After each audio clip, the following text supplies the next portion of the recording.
Oi gente, tudo bem? Aqui é o professor Daniel, professor de Geografia, e hoje nós vamos iniciar uma temática muito importante no ramo dos estudos sociais que existem dentro da Geografia, tá certo?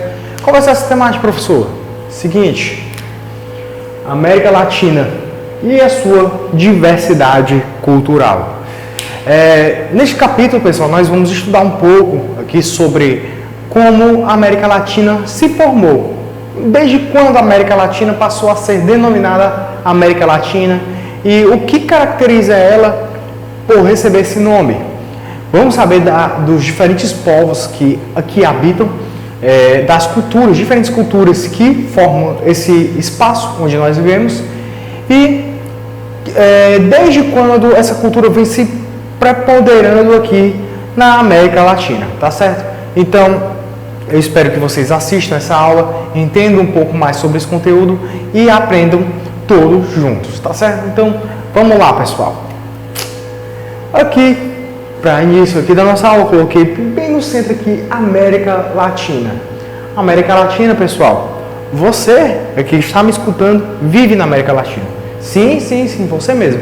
Você que mora no Brasil, você faz parte da América Latina. Só que os brasileiros não têm esse costume de se identificar como latino-americanos, porque tem toda uma questão cultural por trás disso, tá certo? Uma questão que vai diferenciar o Brasil dos outros países da América Latina, uma questão de colonização, uma questão da linguagem, uma questão da cultura, mas nós fazemos parte da América Latina, apesar de ter uma cultura diferente, um costume diferente, uma língua diferente, fazemos parte da América Latina. Mas, professor, quer dizer que os outros lá têm uma língua igual, têm uma cultura igual? Não. A língua pode até ser parecida, mas existem muitos dialetos, outras línguas oficiais e dos outros países que fazem parte da América Latina como todo. Tá certo? Tem aqui francês, nós temos o holandês, nós temos o português, nós temos o espanhol. Nós temos diversos países aqui que falam diferentes línguas, além dos dialetos mais originais aqui dos países, tá certo? Vamos lá para alguns recortes aqui da América Latina. Fiquem atentos. O território conhecido como América Latina vai do Rio Grande, da fronteira entre o México e Estados Unidos, à Terra do Fogo, no extremo sul da América do Sul, em disposição longitudinal, norte e sul, atravessa diferentes faixas climáticas. Tá certo? Ela vai da fronteira do México com os Estados Unidos, onde a América Latina prepondera, e vai até o canto mais ao sul possível, aqui na América do Sul, que é a Terra do Fogo. É o canto mais ao sul onde você pode ir, tá certo? Além do Polo Sul, né? Onde nós sabendo lá que existe, o canto mais ao sul é a Terra do Fogo, e tudo isso faz parte da América Latina. Estão vendo como a diversidade é extrema, a diversidade é gigante, vai da fronteira dos Estados Unidos ao canto mais ao sul do planeta, onde se pode morar, onde se pode viver, onde se pode ir. Ok? Na América Central há um istmo e inúmeras ilhas. A América do Sul, a oeste, a Cordilheira dos Andes, dividindo o subcontinente, e a leste estão os planaltos, as serras baixas, as planícies do Brasil, e ao sul, a Argentina, Uruguai, Paraguai. E na América do Sul destacam-se também as formações de florestas tropicais, amazônica e Mata Atlântica, com as savanas, campos, dentre outros. Tal configuração resulta em grande diversidade natural e distintas formas de ocupação e produção do espaço ao longo do tempo. Lembrando que o Brasil, o México e Colômbia estão entre os países de maior biodiversidade do mundo. Tá certo, pessoal? Eu queria dar só um panorama do que nós vamos ver, do quão o continente da América do Sul, da América Central, que parte da América do Norte, que complementa a América Latina, é extremamente diverso, com pântanos, com florestas, com desertos, com cordilheiras, com montanhas, com serras, e tudo isso, pessoal, disposto no espaço geográfico vão gerar culturas diferentes, vão gerar costumes diferentes, vão gerar hábitos diferentes. E é isso que nós vamos ver aqui bem detalhadamente, tá certo? Então acompanhe. Primeiro, pessoal, coloquei aqui umas coisas aqui da lousa que vocês de extrema importância da gente. A América Central e a América do Sul e parte da América do Norte, caso o México, vão fazer parte da América Latina. Que ilhas, grande biodiversidade, cordilheiras, grandes rios vão gerar o quê? Diferentes culturas, tá certo? E isso acontece desde muito tempo aqui nas Américas. Ah, professor, desde quando? Tem uma data assim específica de quando essa diversidade cultural, onde o espaço, onde a geografia vai influenciar nas culturas? Tem-se uma ideia disso. Desde quando é, pessoal? Olha aqui, esse lindo mapa aqui que eu desenhei. Vamos lá. É um resumo aqui de um mapa mundi, um esboço aqui de um mapa mundi, onde eu vou destacar aqui o Estreito de Bering. É o canto lá entre a Rússia e o Alasca, onde vai ser uma aproximação muito grande aqui da Ásia com a América do Norte. Tá certo, pessoal? Essa aproximação em determinadas épocas do globo, vão existir um processo de congelamento da água que vai fazer uma ponte natural entre esses dois continentes. Tá certo, pessoal? E aqui, pessoal, tem uma probabilidade muito grande que há mais ou menos 15 mil anos atrás, de 15 a 20 mil anos atrás, os primeiros seres humanos atravessaram a pé esses dois continentes, tá certo? Através do processo de congelamento da água, gerou uma ponte natural e fez com que esse processo de andança, os seres humanos eram andarilhos ainda, procuravam os melhores locais para se viver. Aqui, ó, tivesse um processo de atravessamento e a partir daí eles começaram a ocupar mais ou menos todas as Américas, tá certo, pessoal? E com isso, foi 15 mil anos atrás, e daí eles começaram a colocar o seu modo de vida aqui para sobreviver. Como é que eles colocaram? Através das situações, as situações que eles encontravam aqui. A América do Norte, vocês sabem, é composto por diferentes tipos climáticos, por diferentes ambientes, e tudo isso vai determinar a forma de vida que esses seres humanos vão ter. Ok, pessoal? Se eles vão ser mais caçadores e coletores, não vão ser tão sedentários assim, ou se eles vão continuar caminhando, até encontrar o local ideal para formar grandes ocupações humanas. E os dois casos aconteceram aqui nas Américas, tá certo, pessoal? Essa galera que veio mais ou menos de 15 a 20 mil anos atrás, eles eram conhecidos como os povos pré-colombianos. Mas, professor, por que pré-colombianos? Aqui, ó, antes do descobrimento das Américas, as Américas já eram habitadas por povos pré-colombianos. Isso, pessoal, gerou uma série de questionamentos na Europa, de que os europeus estão chegando lá pela primeira vez, e como é que existiam pessoas ali? A galera não conseguia explicar o motivo de terem pessoas ali.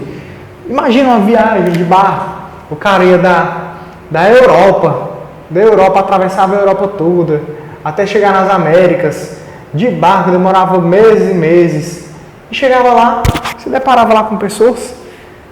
Como é que pode? Como é que eles foram para lá? Tá certo? Isso foi já uma série de questionamentos para aqueles povos que estavam descobrindo novos locais assim explorados, tá certo? Os povos pré-colombianos já estavam lá, ó, há muito tempo.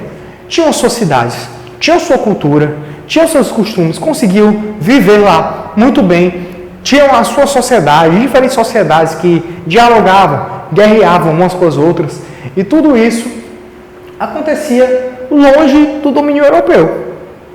E eles se desenvolviam tanto quanto os europeus. Tinham conhecimentos matemáticos, conhecimentos de arquitetura, conhecimentos de astronomia, tá certo?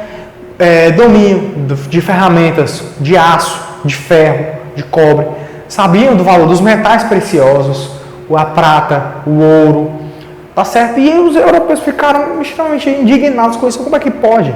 Esse povo aqui, atrasado, porque eles andavam nus, eram atrasados, uma cultura inferior, como é que eles podem ter tudo isso? Exatamente, eles tinham tudo isso. Como isso aconteceu? Vamos lá. Os povos pré-colombianos, a dispersão desses povos gerou peculiaridades, ou seja, movimentos distintos, culturas distintas em cada ambiente do continente americano. Aqui nós podemos destacar 3 povos que existiam aqui na América Latina, tá certo? Quais são eles? Maias, astecas e incas. Cada um deles vão ter culturas diferentes, costumes diferentes, modos de viver diferentes. E eles vão ser os povos que vão mais se destacar na América Latina. Tá certo? Isso quer dizer que tinha vários outros? Tinham vários outros. Tá certo, pessoal? Eram diversos os povos que existiam aqui na América Latina. Acompanhe comigo no slide. Povos pré-colombianos.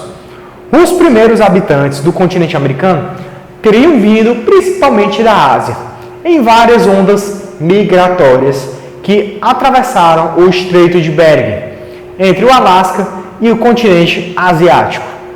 Ainda não há consenso quanto ao período em que essa migração tenha ocorrido, mas alguns estudos indicam que isso se deu aproximadamente 15 mil anos. Espalhando-se pelo continente, esses humanos deram origem a milhares de culturas distintas e milenares. Posteriormente, eles passavam a ser chamados de povos pré-colombianos.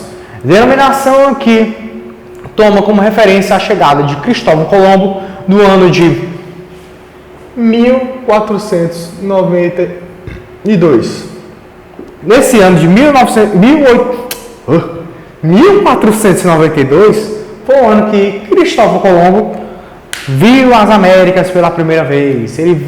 Descobrimos as Américas, tá certo? E pessoal, eles viram aquela quantidade de pessoas ali habitando nas Américas.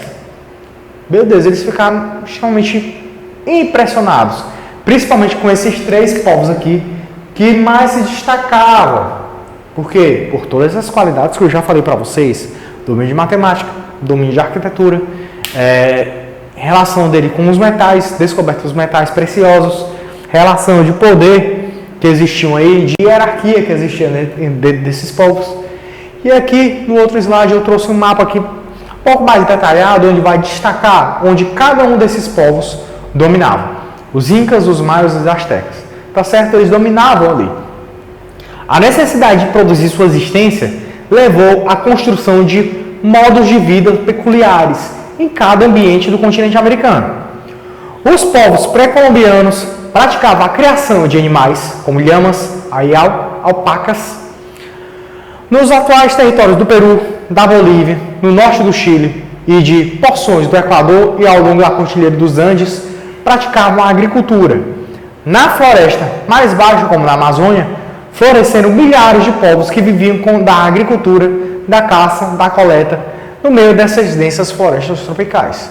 Tá certo, pessoal? Esses povos começaram a aflorar ali naquele ambiente, um ambiente muito propício à vida, muito propício a boas condições de viver para aqueles povos. Tinha água, tinha caça abundante, tinha a pesca abundante, existiam locais onde eles conseguiam exercer a agricultura. Por exemplo, acho que já teve aulas onde eu já falei aqui para vocês, em que a batata inglesa não é inglesa, ela é peruana, tá certo? O milho, a origem do milho, com os maias e os astecas. Esses povos cultivavam milho, domesticavam milho e melhoravam a qualidade daquele milho, fazendo com que hoje, até hoje lá, existem diversas espécies de milho, com colorações diferentes, com sabor diferente, com diversas coisas que vão diferenciar um milho do outro. Aqui a gente conhece só o milho verde, que é amarelo, né? É o milho mais comum, mais cultivado. E lá, pessoal, eles têm diversidade gigantesca de milho. A relação deles que ele tem com o milho é para sobrevivência. é uma das espécies vegetais que cresciam, se multiplicavam com muita facilidade naquele ambiente, fazendo com que aquele povo tivesse a manutenção dos seus status de grande cidade, produzindo alimento para todos naquela cidade. Tá certo, pessoal? Professor, o senhor está falando de cidade, existiam cidades ali? Nós vamos ver mais à frente. Mas olha aqui, esses 3 povos se destacavam aqui na América Latina. Tá certo? Por quê? Por causa do seu costume, por causa da sua cultura e principalmente por deixar marcas muito evidentes naquelas regiões. Só que marcas são essas? Marcas ligadas à arquitetura, à formação das cidades, à cultura. Esse povo, pessoal, se desenvolveu tanto que era inimaginável para os povos europeus. Lembra, pessoal, a Europa, quando chegavam aqui nas Américas, praticamente estava no processo de saída da Idade Média para o início do capitalismo na era mercantilista. Então, é um processo de mudança europeia.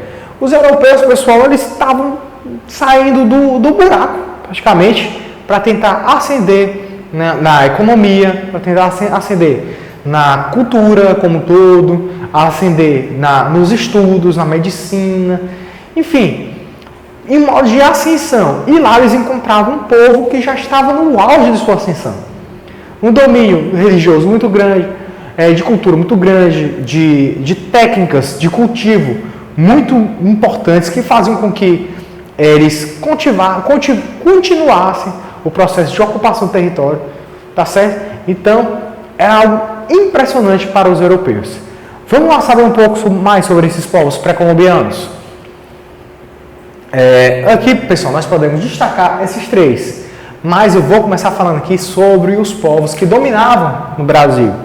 Claro, vocês sabem, o Brasil ele foi descoberto no ano de 1500 pelo Álvares Cabral, e aqui quando ele chegou, encontrou a mesma situação que Cristóvão Colombo encontrou quando descobriu as Américas. Diversos povos nativos naquela determinada região. E esses povos, pessoal, eram inúmeros, incontáveis, inumeráveis, tá certo? E isso deixou eles impressionados. Só que o povo brasileiro, no caso do Brasil, o caso brasileiro foi de que essa população que habitava o Brasil, os nativos brasileiros, não deixavam marcas colossais como esses 3 nativos aqui deixaram, tá certo? Mas então quer dizer que o povo brasileiro só ficou lá na caça, na coleta, não fez mais? Não produziu nada. Produziu, mas nada gigantesco, nada monumental, ok? Vamos lá. No caso brasileiro não houve vestígios monumentais, porém havia intensa circulação de pessoas, ideias e bens, tá certo? Aqui, pessoal, nós podemos identificar sobre a cultura brasileira, o detalhamento que existia na cultura brasileira desses povos nativos. Olha aqui em relação à cerâmica produzida pelos povos brasileiros, ricas em detalhes. Lembra muito aqui os egípcios, tá certo? Então eles já tinham esse costume, já tinham essa tradição, eles já dominavam essas técnicas de trabalho, tá certo? Vamos lá, vamos dar uma lida. E o povo brasileiro?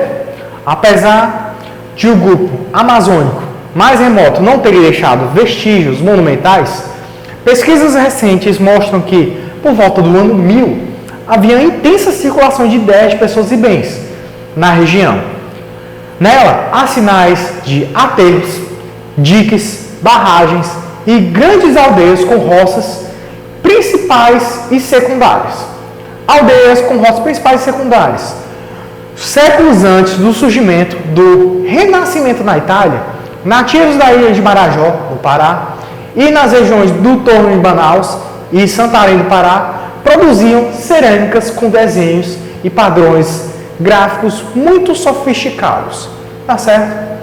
No mesmo período que o renascentismo, onde aquela sofisticação na arte, na cultura europeia estava em ascensão, aqui no Brasil, na América Latina, também estava em ascensão essa cultura da cerâmica, com ricos detalhes esculpidos nas cerâmicas. Tá certo? Então, para vocês verem que o povo da América Latina também tem o seu valor, também tem sua importância.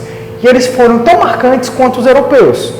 Ah, professor, por que nós lembramos só dos europeus e não estudamos assim detalhadamente os povos que eram nativos aqui do Brasil? Devido à supressão dessa cultura. A cultura europeia se sobrepôs e fez com que a cultura latino-americana original sumisse, acabasse. Os costumes, os povos, as linguagens, as tradições começaram a se perder com o tempo. E quem deu vez a quem? A cultura europeia, tá certo? Principalmente aos países latinos, por exemplo, Portugal e Espanha. Beleza, pessoal, vamos lá. Agora vamos saber um pouco mais sobre esses povos aqui, ó. Primeiro, os maias. No México, extraordinárias civilizações ergueram complexos sistemas de organização social e política, formaram estados e criaram cidades com serviço público e edificações que impressionavam pelo porte e pela arquitetura.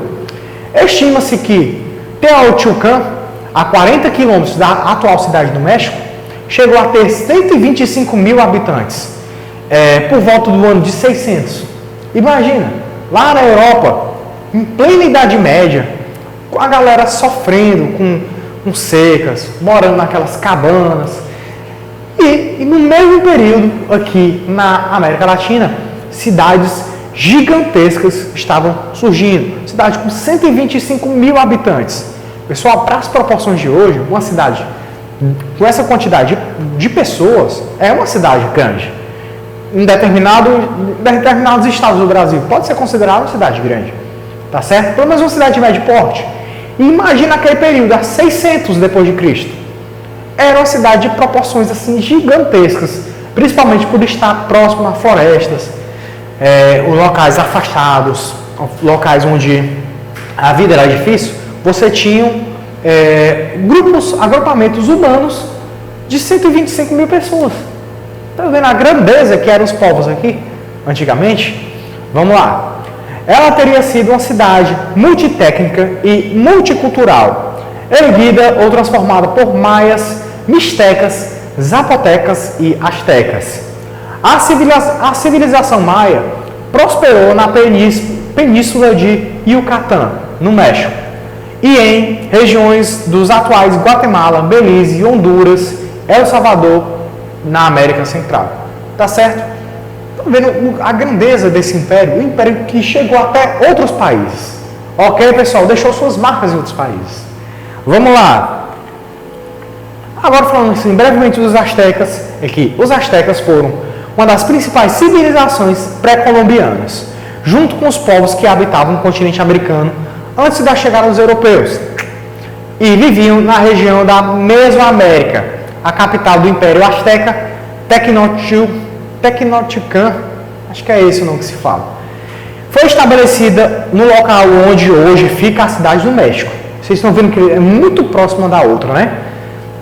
É a capital desse país. Os astecas ficaram conhecidos por terem desenvolvido civilizações bastante sofisticadas.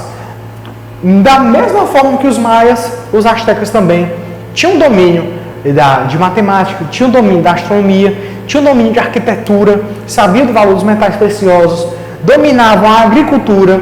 Esses povos prosperavam muito, onde hoje é a cidade do México, ao lado, próximo ao lago.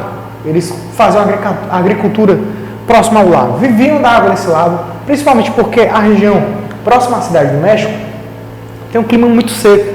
Então a água seria essencial para que esse povo prosperasse. Tá certo, pessoal? Agora vamos para o próximo povo. O povo Inca, pessoal. O povo Inca também foi muito importante, principalmente na América do Sul. Tá certo? Vamos lá. No atual Peru e no norte do Chile, várias culturas foram dominadas durante alguns séculos pelos Incas. Os Incas, pessoal, uma cultura dominante. Apesar, os europeus são conhecidos como culturas dominantes, claro, mas não quer dizer que esses povos aqui eram pacíficos. Esses povos tentavam impor sua cultura devido ao grande porte que eles tinham dentro da América Latina. Com os Incas aqui não foi diferente. Ó. No atual Peru e no norte do Chile, várias culturas foram dominadas durante alguns séculos pelos Incas. Eles mantiveram um vasto império de aproximadamente 20 milhões de pessoas. Estão vendo aí, pessoal?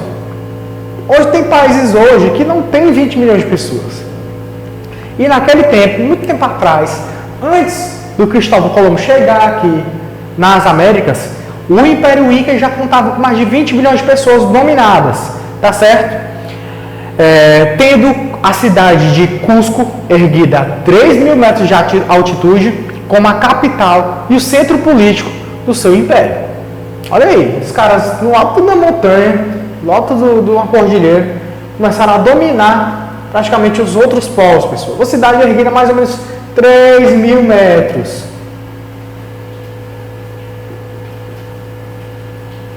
A capital deles, 3 mil metros de altitude. Imagina o trabalho que deu para erguer uma cidade, uma capital política daquele império. 3 mil metros de altura. Tinha que ter um domínio, um conhecimento gigantesco daquela área, tá certo? Muitas pedras vinham de regiões distantes, o que supõe o sistema do uso de tração para levá-las aos locais mais altos, como no caso da cidade de Machu Picchu, no atual Peru. Machu Picchu, pessoal, foi uma cidade erguida num pico de montanhas ali. Imagina o trabalho que deu para construir aquela cidade, o domínio. É para ser comparado também aos egípcios. Os egípcios também demoraram muito tempo para construir aquelas pirâmides. Um trabalho gigantesco, com pedras que eram trazidas a quilômetros e quilômetros de distância. Foi da mesma forma que com os incas. Da mesma forma não, uma forma parecida aqui com os incas. Eles tiveram que trazer pedras a quilômetros de distância e colocar na sua cidade principal. Além, pessoal, das construções que existiam lá, a agricultura, o domínio do ouro, da prata, hierarquias existiam naquela cidade. Esse império, pessoal, era bem organizado. E para organizar eles, tinha que ter o domínio pelo menos da agricultura, para se pagar os soldados, para negociar com os soldados, para fazer com que eles lutassem pelo seu império. Tá certo, pessoal? Vamos lá. Aqui nós descobrimos sobre a diversidade. Apesar desses três povos viverem nas Américas, América do Norte, América Central e América do Sul, esses povos tinham culturas distintas, tinham técnicas distintas, tinham formas de negociação, línguas, formas de domínio distintas, tá certo? E eles dominavam aqueles povos menores aqui nas Américas, tá certo, pessoal? Mas e aí, hoje? Será que existe uma identidade, uma cultura única na América Latina? Ou seja, aquela cultura que vai unir todos esses povos da América Latina hoje? Vocês sabem, as Américas hoje contam com diversos países. Brasil, Argentina, Paraguai, Uruguai, Bolívia, Peru. Enfim, são vários países que existem aqui na América Latina. Ok? Mas será que existe uma unidade? Uma coisa que vai unir esses povos, que vai fazer, não, esse povo aqui é meu irmão aqui, é da América Latina, eu sou latino como ele, e nós somos unidos e é isso. Será que vai existir? Resposta aqui bem clara para vocês, não. Devido a vários fatores, como vocês já sabem, a pluralidade cultural vai ser uma delas, tá certo? Vocês sabem, já falamos sobre cultura aulas anteriores, ok? E a cultura, pessoal, ela vai ser plural. Uma cultura ela vai determinar o modo, política, cultura, a religião, a alimentação de determinados povos. E tudo isso vai fazer com que eles se diferenciem, com que eles fiquem diferentes um do outro. Ok, pessoal? Pessoal, então vamos ler aqui o nosso slide, tá certo, pessoal? Para tentar guiar aqui nosso caminho sobre uma América Latina. Existe uma identidade cultural latino-americana? Em outras palavras, o que une todos os povos latino-americanos? Sobre qual critério? Para examinar isso, é preciso primeiro saber, em primeiro lugar, saber de onde vem o nome América Latina. Embora existam divergências a respeito disso, ela teria sido usada pela primeira vez na França, então governado por Napoleão III, em meados do século XIX. Vocês estão vendo? Até o próprio nome América Latina não foram os latino-americanos que deram esse nome a si mesmos. Tá certo? Estão vendo aí? Tudo, a cultura é relação de domínio. Quem domina as culturas pode determinar como o povo pensa, o que ele pode falar sobre a história desse povo, tá certo? Ah, eu sou latino-americano. Quem disse isso pela primeira vez? Vamos lá. França, um país que era colonizador também, ele procurava outros países para arrancar suas riquezas e poder se desenvolver lá na Europa, deixando a miséria para o país que ele coloniza. Tá certo? Vocês estão vendo aí? Já que ele chegar na América Latina, chegaram. Tem países aqui que foram colonizados pela França. O Brasil já teve uma certa influência pelos franceses. O país atual que fala francês, que faz parte da França, é a Guiana Francesa. Tá certo? É a França dentro da América. Eles têm um domínio, eles são dominados pelos franceses até hoje. Mas não é de interesse, pelo menos não, que existe um movimento separatista. A Guiana Francesa não é França, aqui nós somos guianenses, tá certo? Não existe isso, tá certo, pessoal? Eles são, assim, uma parceria, como se fosse a França. Tem vantagens nisso? Tem. Vantagens econômicas, claro, né? É como se fosse um pedaço da França dentro da América. Então, os povos que estão aqui, próximos à França americana, vão lucrar muito com isso, ok? Vamos lá. E pela primeira vez foi falado aqui por Napoleão, um cara europeu, um cara da Europa. Determinou que esses povos eram latino-americanos. Povos com costumes latinos, países latinos da Europa. Por exemplo, França, Itália, Portugal, Espanha, são países latinos. Países latino-americanos nas Américas, ok? Primeiro de tudo é isso, que foi um termo determinado por outras pessoas que não são das Américas. Tá certo? Daí já começa um problema, já começa esse questionamento. Vamos lá. Para alguns analistas, a América Latina não seria um conjunto plenamente identificável no plano das relações internacionais e da geopolítica, dada a sua diversidade, há centenas de povos e culturas, nativos, imigrados, miscigenados, ou mesmo distintos caminhos econômicos e políticos escolhidos pelos países da região. Vamos lá, ó. Resumidamente seria isso, devido à sua pluralidade como um todo. Pluralidade em que sentido? Econômica, social, cultural, de exploração. Até mesmo na exploração, elas vão se diferenciar. Por exemplo, o país Brasil, o maior país que existe aqui na América Latina. Ele é um país extremamente diverso, com um modelo de exploração diferenciado do que aconteceu nos outros países da América Latina. Tá certo? Primeiro, a língua que nós falamos aqui, português, derivado do Portugal, com algumas influências de outros países, dos indígenas nativos brasileiros e também dos africanos, dos povos africanos que vieram para o Brasil e foram escravizados aqui.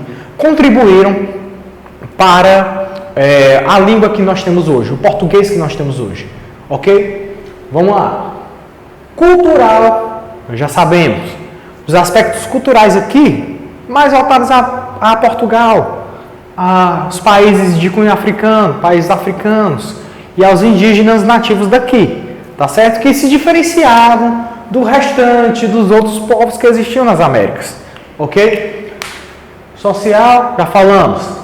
Econômica, claro, os caminhos que cada país, depois de sua libertação dos seus países colonizadores, tomaram. Tudo isso vai diferenciar um país do outro. O Brasil é uma das principais economias da América Latina, tá certo? Ele, junto com o México, junto com a Argentina, uma das principais economias. E outros países vão tomar caminhos diferentes, vão tomar rumos diferentes, ok? Então é isso que nós precisamos nos atentar. Nós não podemos falar que existe uma unidade, que todos pensam que são latino-americanos. Assim, no restante do mundo nós somos conhecidos como latino-americanos, mas aqui nós vemos que existem diversas diferenças, principalmente em termos culturais e econômicos. Ok, pessoal? Vamos lá. Há também, pessoal, outro problema para uns é problema, para outros não, né? Que América Latina, você ser chamado de latino-americano, um latino, tem que ser visto como um termo pejorativo. Por quê? Porque esse termo já foi imposto, como já falei aqui para vocês, já foi imposto por uma pessoa que não era da América. Uma pessoa de fora que determinou, vocês são latino-americanos. Nós somos franceses, vocês são latino-americanos. Você estudem aí. Só que tem suas diferenciações. Tem suas diferenças culturais, sociais, econômicas, religiosas. Tudo isso vai determinar a diferença entre esses povos. E aqui não. O termo América Latina ele foi colocado como para determinar que todo esse povo, diferente culturalmente, diferente socialmente, era igual. Então ele é visto por muitas vezes como um termo pejorativo. Ok, vamos dar uma lida aqui. Alguns pesquisadores defendem a ideia de que uma eventual identidade latino-americana teria sido forjada a partir de contextos negativos, como de um passado comum entre a maioria dos seus países, colonizados e explorados pelos europeus e, posteriormente, oprimidos pelo imperialismo dos Estados Unidos. Isso tornaria o título pejorativo, já que os latino-americanos se identificaram por ser inferiores aos europeus e aos norte-americanos. Estão vendo, ó? Os Estados Unidos, os norte-americanos, não vão se identificar como latino-americanos. Não vão. Por quê? Porque para eles o latino-americano é uma pessoa inferior. Por exemplo, lá nos Estados Unidos tem o bairro dos africanos, dos afro-americanos, tem o bairro dos latino-americanos, tem o bairro dos asiáticos. Tem várias cidades que têm essas divisões dentro dela mesma.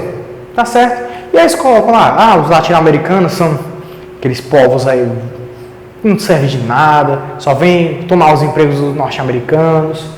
Essa é a forma como é vista. Lá na Europa também do mesmo jeito. É um preconceito que existe pelo termo que foi utilizado. Como ele foi amplamente utilizado? Primeiro, devido ao passado que tem nos latino-americanos. São países colonizados, países explorados, países que tiveram seu desenvolvimento suprimido, sua cultura apagada, seus dialetos esquecidos, tá certo? E foi colocado em prática o quê? A cultura europeia, os costumes europeus.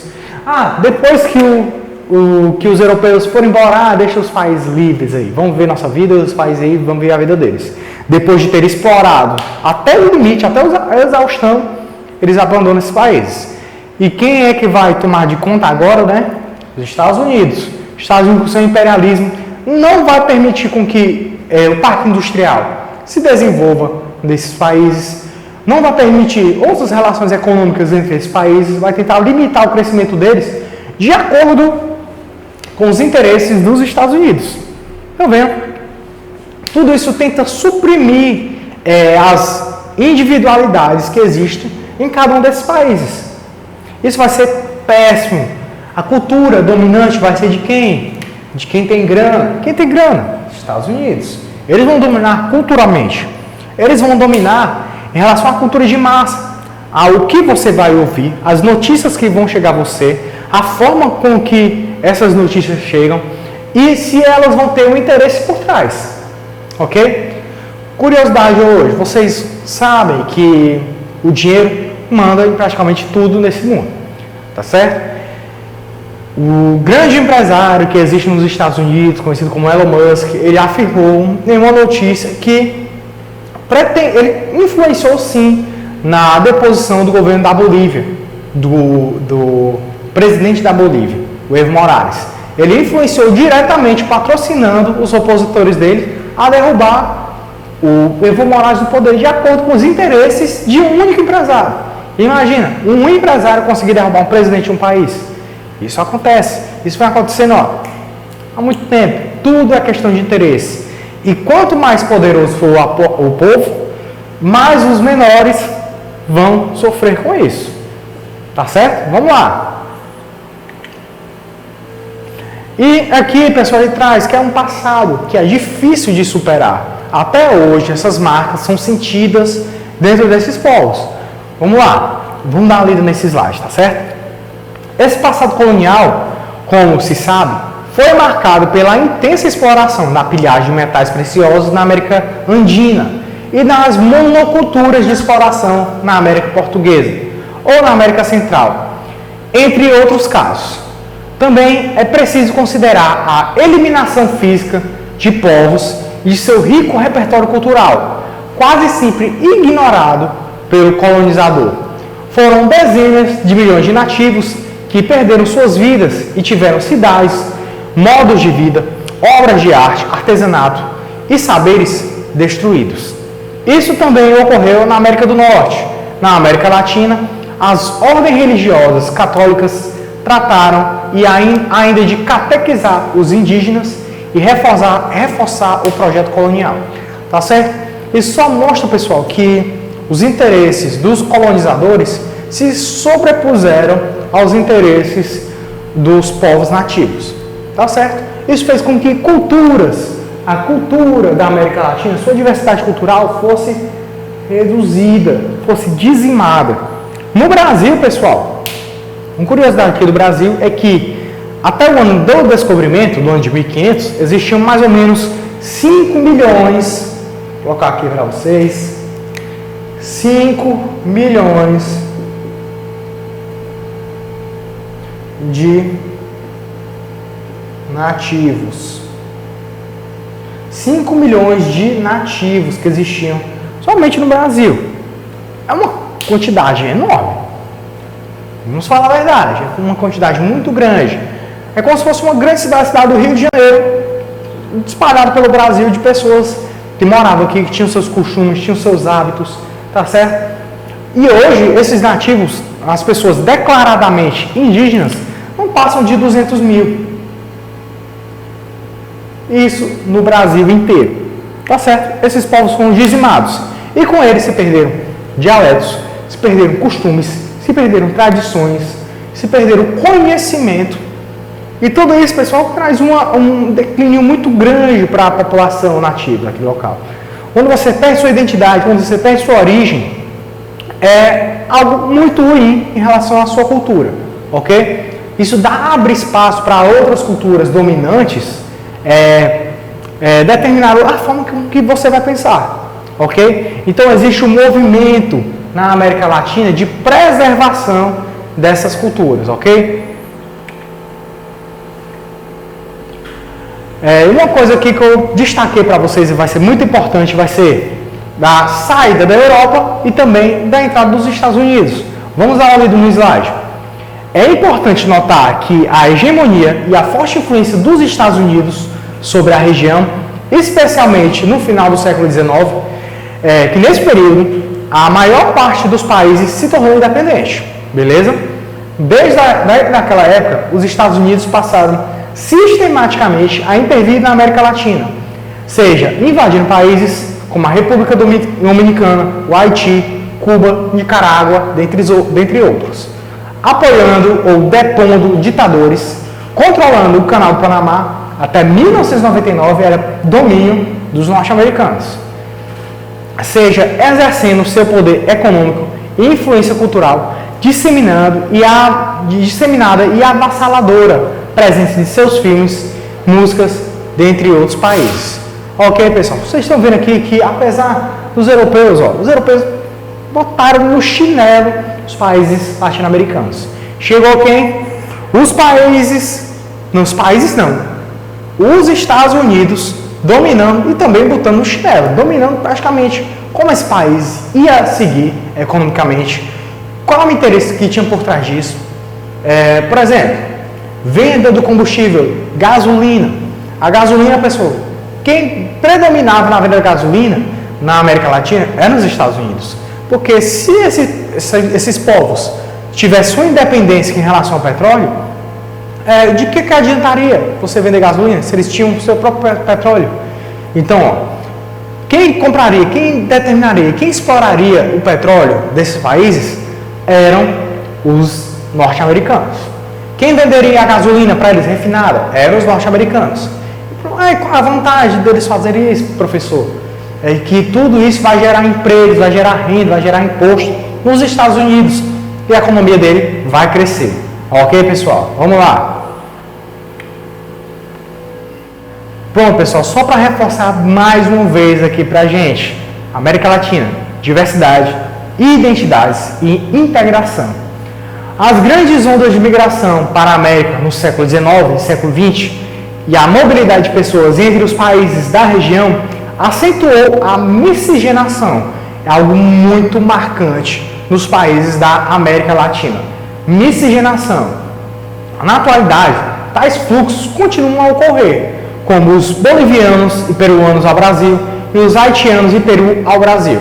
Essa mobilidade da população vindo aos países que oferecem melhores condições vai fazendo com que a miscigenação de culturas, a miscigenação desses povos aconteça de maneira mais forte. Nunca parou, mas vai continuar acontecendo até então. Então, daí vocês veem como a junção das culturas é muito marcante, muito forte na América Latina. É muito forte. O Brasil é um país que é atrativo hoje, devido ao seu poderio econômico, às oportunidades oferecidas. Então, ele vai passar a atrair. Pode ser que esse fluxo mude? Pode ser. Tem outros países que vão atrair também. Por exemplo, o Chile, a Argentina, devido ao seu poderio econômico, à sua importância na região, vão ser países atrativos para esses povos. Isso vai ser marcante na miscigenação deles. Por exemplo, o Brasil já foi muito atrativo, um país atrativo para os italianos, os alemães, europeus em geral, até mesmo os asiáticos.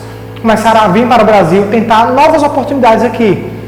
Hoje, o mercado brasileiro está repleto de comerciantes asiáticos, principalmente os vindos da China, ok? Apesar do genocídio, da exclusão e da aculturação no passado, diversas línguas indígenas permanecem aqui na América Latina. Dentre os exemplos estão as da Bolívia, o do Peru, do Paraguai e os dois primeiros, além do espanhol, duas línguas nativas, o tcheco e o aymara, também são idiomas oficiais. No Paraguai, os oficiais são o espanhol e o guarani. Tem países com duas línguas oficiais, duas línguas que são faladas amplamente nesse país. Para vocês verem que essa diversidade cultural é muito forte, é muito marcante nesses países. Tá certo, pessoal? Vamos lá. Brasil e América Latina, um país diverso. Vamos dar uma lida no slide. O Brasil também contribuiu para a diversidade, pois vivem em seu território aproximadamente 200 povos indígenas e são falados em torno de 180 línguas nativas diferentes. Há também línguas que influenciam Há também línguas de influência africana no país, como as encontradas entre os descendentes quilombolas e as que são faladas em alguns quilombos remanescentes, como é o caso do Vizugo, nas redondezas de Diamantina, em Minas Gerais. Estão vendo, dentro do próprio Brasil, um país gigantesco, existem essas diferenciações. Será que você conhece algum dialeto indígena, algum dialeto de origem africana? Eu tenho certeza que sim. Existem muitas palavras que elas são de origem indígena e que são colocadas em prática aqui. Por exemplo, nome de cidades. Tem muito nome de cidade de origem indígena. Crateús, aqui no Ceará, é uma cidade com nome de origem indígena. Quixadá, origem indígena. Tá certo? E tudo isso vai influenciar no nosso dia a dia, vai influenciar na cultura desses povos. Tem muitos povos que ainda conservam esses dialetos, ok? Vamos lá. A composição étnica e algumas línguas faladas configuram na América um quadro de extrema diversidade cultural. Isso também é reforçado pelas grandes variedades de hábitos alimentares, vestuários, expressões artísticas tradicionais, como ritmo, canto, dança, os instrumentos musicais e etc. E modernas, como a literatura, o cinema, as artes plásticas, dentre outros. Festas populares, com você em ligação com o calendário católico e rico acervo de objetos e edificações da cultura pré-colombiana e colonial. Tá certo? É só para vocês saberem, pessoal, que essa identidade cultural original ainda sim existe, está sobrevivendo, mesmo que de maneira mínima, mas ainda assim eles existem aqui no Brasil. Por exemplo, a mandioca, toda a cultura que tem por trás da mandioca, tapioca, beiju, e a tradição dos indígenas em conservar isso, e é tão difundido que eu tenho certeza que você, uma vez na vida, já provou uma tapioca, tá certo? Um prato indígena que está no nosso dia a dia de maneira assim bem comum. O hábito de dormir em rede também traz a época dos indígenas. Eles tinham esse hábito de dormir em rede, ok? Tomar banho, o banho, pessoal, pode ser tomar banho, meu Deus. Sim, o banho é um hábito indígena. Os indígenas, devido à abundância da água que existia em determinadas regiões, tomavam 3 banhos por dia, 2 banhos por dia, o que na Europa é muito difícil de acontecer, devido ao clima europeu. O clima mais temperado, o clima frio, faz com que os europeus não tenham esse hábito do banho. O hábito do banho fez com que os povos daqui tivessem mais, por exemplo, saúde. Na Europa, a propagação de doenças era muito maior. Tá certo, pessoal? E tanto é que os europeus trouxeram as doenças dele para os povos daqui, que não tinham anticorpo algum para determinados tipos de doenças. Então, isso é terrível. E o que não foi herdado, eu acho, né? Não foi herdado aqui pelos habitantes brasileiros, ok? E tudo isso vai se refletir no nosso dia a dia, pessoal. Isso que nós temos que ter noção. A cultura, ela pode morrer, mas ela pode se propagar de maneiras diferentes, através do um secretismo cultural que existe no Brasil, ok? A diversidade cultural apresenta grande potencial para promover o desenvolvimento econômico e social. A produção e divulgação e apresentação de expressões artísticas e da preservação de patrimônios, os estímulos à visitação cultural, à criação de acervo e registros de produção cultural, dentre outros, podem mobilizar recursos financeiros, gerar empregos, criar intercâmbios e ajudar a preservar modos de vida e meio ambiente. Ok, pessoal? A propagação cultural é essencial para o desenvolvimento dos povos nativos. Claro, lembra, pessoal, o carnaval brasileiro é uma marca. Ele se diferencia de todos os outros carnavais do mundo. É uma marca brasileira. E tem carnavais diferentes dentro do próprio Brasil. O carnaval da Bahia é diferente do carnaval de Recife, que é diferente do carnaval de São Paulo, que é diferente do carnaval do Rio de Janeiro. Tá certo? Todos com ritmos musicais diferentes, todos com costumes diferentes. Ou até mesmo acontece a miscigenação desses ritmos, dessas culturas, dessas tradições. Ok? Por exemplo, outra coisa que deve ser preservada. Lembra que desses povos, maias, incas e astecas, eles deixavam marcas culturais, expressões artísticas, culturais e de arquitetura no espaço onde eles viviam. Preservar esse espaço fez com que eles ficassem reconhecidos até hoje. E imagina, pessoal, se tivessem destruído tudo, tivesse sobrado nada. O que seria uma cultura perdida com o tempo? Tá certo? Essa cultura, a cultura dos maias, dos incas e dos astecas, elas são preservadas por alguns povos que moram na região onde eles dominavam. Tá certo? O modo de vestir, até mesmo a aparência da população é idêntica. É o mesmo que você está vendo há 500 anos atrás, 1000 anos atrás. O povo que conseguiu preservar a sua cultura, preservar tradições, tá certo? E preservar isso traz uma importância muito grande. Eles serem reconhecidos e terem seu direito de serem preservados por lei, tá certo? Então, pessoal, é isso. Eu espero que vocês tenham gostado da aula, aprendido um pouco mais sobre a cultura na América Latina, de como ela é importante, de como ela foi massacrada e ainda continua sobrevivendo, tá certo? Então, é isso, eu espero que vocês tenham gostado e até mais.